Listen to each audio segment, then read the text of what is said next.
pagi, selamat siang, selamat malam, dan selamat lainnya buat teman-teman TC sekalian. Oke, nah kita kembali untuk episode 1 nih buat TC, teman cerita. Nah, kali ini kita bakal bahas tentang AI dan di samping gua udah ada teman kita nih, namanya Bakti. Ayo kita sambut Bakti.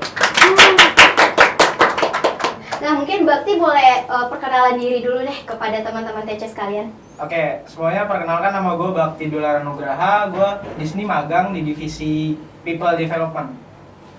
Oke, nah tadi kita udah mau bahas tentang AI. Nah, dari Bakti sendiri, menurut lu AI itu gimana sih menurut lu? Apakah bermanfaat atau lu agak menentang di situ?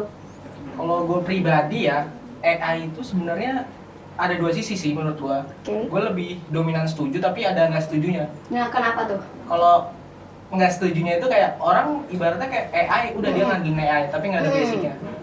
Kayak contoh Excel. Oke. Excel orang ada tuh GPT Excel. Iya. Orang yang nggak bisa Excel terus pakai GPT Excel, nggak ngerti basicnya, langsung pakai aja gitu. Tapi nggak ngerti basicnya. Nah, gue kurang setuju sih. Harusnya dia ngerti basicnya, baru pakai Excelnya. Gitu. Oke, kalau setujunya gimana? Setujunya itu karena AI itu benar-benar kayak ngebantu kita gitu loh. Ngebantu mempersingkat, mempercepat pekerjaan yang kita lakuin gitu. Contoh, ada PPT, GPT PPT, PowerPoint. Itu kayak ngebantu kita buat mempercepat membuat presentasi gitu. Tapi balik lagi, harus punya basic dari PowerPoint itu sendiri gitu.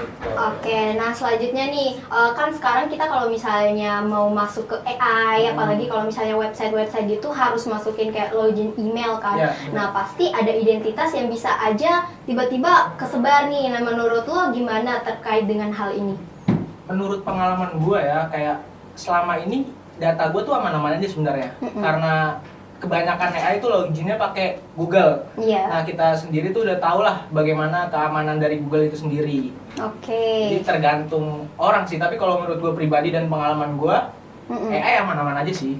Gak ada data yang kesebar ataupun disalahgunakan sama AI-nya ini gitu. Oke, berarti menurut lo untuk saat ini sih masih aman-aman aja ya Aman-aman AI aja. terkait dengan peraturan privasi kita. Benar. Nah, selanjutnya AI ini kan mempermudah nih, mempermudah kerja. Nah, menurut lo apa sih potensi terkait dengan akibat otomatisasi dari AI ini? Bisa aja kan gara-gara bisa gampang cepet itu bisa jadi ada pengangguran karena kebanyakan dimudahkan sama AI. Menurut lo gimana? Kalau menurut gue pribadi sih ya, AI itu bukan menggantikan manusia, tapi mempercepat dan mempermudah pekerjaan. Tapi balik lagi sih, kayak stigma orang-orang mungkin kayak gitu. Tapi kalau gue pribadi itu AI itu mempermudah, pertama, kemudian mempercepat. Terus mempercepat. Nah, kenapa hal itu bisa terjadi menurut lo? Stigma orang yang bilang kayak AI itu bisa menggantikan pekerjaan, mungkin kayak mereka nggak mau beradaptasi gitu. Contoh, baru-baru ini kan kayak ada TikTok. Banyak orang kayak tutup TikTok gitu kan. Kayak Tanah Abang jadi sepi gitu. Tapi menurut gue pribadi ya, mereka nggak mau adaptasi aja gitu dengan teknologi. Diam! Gitu pun dengan AI. Kalau orang mau adaptasi dengan AI dan nggak tergantung banget, itu menurut gue oke-oke aja sih. Oke, nah adaptasi nih. Nah sekarang kan karena adaptasi teknologi nih, kadang di kantor-kantor tuh ada yang regulasi nih, ada yang muncul kayak perusahaan ngelarang, ada juga yang memperbolehkan. Nah menurut lo gimana terkait dengan ini? Balik lagi sih ya, mungkin perusahaan itu tuh kayak, gue nggak mau AI, takut nanti karyawan gue ketakutan, tergantikan gitu mungkin ya. Tapi kalau gue pribadi sih, gue lebih pro ke perusahaan yang membolehkan AI itu sendiri. Karena balik lagi menurut gue pribadi, AI itu mempermudah dan mempercepat gitu, bukan menggantikan gitu. Nah menurut lo apa sih yang terkadang harus dilakukan perusahaan ketika menggunakan AI itu? Apa yang harus diperhatikan perusahaan ya, mungkin balik lagi, mungkin perusahaan itu kayak memberikan pelatihan kepada karyawan dan menjelaskan kayak, udah lu nggak usah takut jadi tergantikan oleh AI. AI ini tuh malah mempermudah pekerjaan lu gitu. Mungkin sosialisasi kayak gitu yang perlu dilakukan perusahaan. Jadi kayak stigma-stigma orang bilang kayak AI nanti pekerjaan gue tergantikan gitu. Jadi pada ngejauhin, sebenarnya stigma itu yang harus dihilangkan gitu. Oke, nah ini kita nyambung dikit ya, terus agak out of the box sih, tapi kan ada nih kayak istilah robot AI dan bahkan kayak ada banyak teori-teori bahwa nanti kedepannya kita bakal dikuasai sama robot. Nah menurut lu, pandangan lu kayak gimana tuh terkait dengan ini? Robot AI ya? Kayak sebenarnya AI itu apa ya, robot AI itu bisa dibilang ada, misalnya emang ada plus minusnya lagi.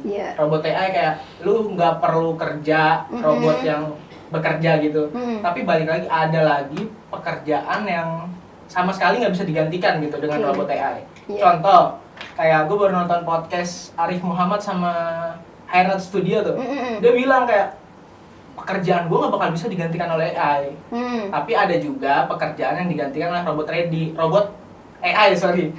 Tapi kan tetap aja robot AI pasti perlu yang mengarahkan dan ibaratnya kayak operatornya lah.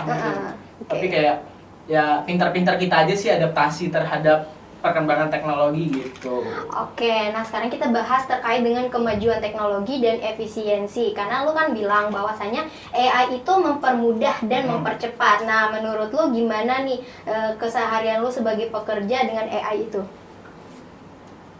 AI yang gue pakai tuh selama ini so far sangat-sangat membantu. Ada GPT Excel, ada GPT buat PowerPoint, ada AI buat bikin presentasi video. Jadi kalau bisa dibilang kayak efisiensi waktu gua kerja tuh benar-benar lebih singkat dan efisien. Jujur kayak kalau mungkin lu manual lu bikin PPT gitu, perlu waktu sekitar sejam 2 jam. Tapi ini kalau ada GPT atau AI buat PPT, itu hitungan menit tuh bisa jadi. Tapi lu harus ngerti dulu basicnya, kayak basic PowerPoint, itu tuh harus ngerti karena lu nggak bisa makan mentah-mentah gitu hasil dari AI. Perlu ada yang diubah. Gitu. Berarti kan AI itu ada macam-macam kan bentuknya, ada yang tadi kayak PPT, ada yang Excel, dan bisa juga digunakan buat di berbagai sektor, mungkin dari pendidikan ataupun dari pekerjaan. Nah, menurut lo terkait dengan hal itu gimana tuh? Inovasi dalam berbagai sektor bagus, menurut gue tuh sangat-sangat bagus karena sektor kayak contoh sektor apa ya? Sektor ini deh kayak sektor komunikasi. Kayak sekarang orang tuh kayak contoh bikin artikel maksudnya yang komunikasi kan, interaksi komunikasi, terus bikin artikel sekarang nggak usah repot-repot kayak ngarang kata satu persatu gitu, karena sekarang udah ada AI buat bikin artikel segala macem. Tapi balik lagi poinnya, kita harus ngerti basicnya gitu.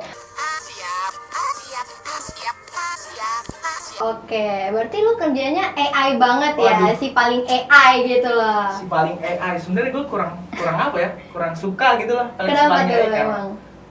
Kesannya kayak, lu AI banget, kayak anak teknologi banget gitu kayak. Iya. Gue kurang suka sih sebenarnya. Tapi ya terserah mereka ngomong apa, tapi yang gue rasain manfaatnya ya itu sangat mempermudah gue banget gitu. Emang apa sih nggak boleh? Sombong amat. Nah, menurut lo terus terkait dengan AI ini berarti bagaimana cara masyarakat agar bisa memastikan bahwa penggunaan AI itu dilakukan secara sesuai gitu loh, kayak bertanggung jawab dan emang dilakuin sebagaimana manfaatnya, nggak digunain untuk hanya mempermudah aja tetapi emang dibutuhkan buat pekerjaannya. Memastikan ya, bagaimana masyarakat memastikan. Mungkin lebih ke arah masyarakat lebih menggunakan atau lebih memastikan bahwa kayak AI itu sebenarnya berdampaknya bukan ke mereka aja gitu. Kayak AI itu bisa ke masyarakat tuh juga berdampak. Jadi tanggung jawabnya mungkin masyarakat bisa, kalau dia ngerti nih AI baru terus temennya kayak bingung, gue bingung nih ngerjainnya kayak gimana. Kayak lu ngerti tapi teman lu butuh, lu nggak mau ngajarin, itu menurut gue kayak lu kurang adil aja sih. Kayak lu ngerti nih kayak ada inovasi baru, AI baru, tapi teman lu butuh, lu diem-diem aja. Itu menurut gua kurang adil sih, menurut gua ya. Oke, sip. Nah, terima kasih buat Bakti udah diinformasiin. Nah, menurut pendapat gue setelah berbincang nih dengan Bakti, bahwasanya penggunaan AI di dalam pekerjaan ataupun di berbagai sektor pendidikan lainnya itu biasanya memang sangat berguna. Tetapi mungkin seperti yang dibilang Bakti itu ada dua sisinya, ada plus minus. Di plusnya itu mempermudah, mempercepat, tetapi kalau di minusnya bisa aja orang-orang ada stigma-stigma negatif. Benar nggak sih? Benar banget. Oke, nah selanjutnya bagaimana cara kita menguasai agar AI itu sehingga tidak berdampak negatif? Ya pastinya dengan cara bertanggung jawab untuk menggunakan AI ini, dipakai sebagaimana dengan manfaatnya. Jangan dipakai buat main atau sampai lupa basicnya. Pada intinya kita harus kepada basic dulu. Bener. Baru masuk ke AI. Bener. Betul banget kan.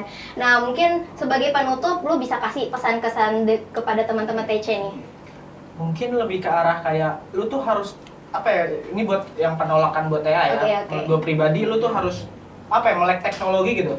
Balik lagi kayak lu kalau misalnya lu masih berstigma kayak AI itu menggantikan manusia, lu mestinya belajar lagi sih gitu. Lu mungkin kayak belum ngerti AI itu gimana gitu.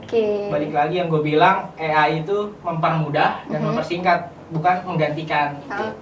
Berarti explore lagi, pahami lagi.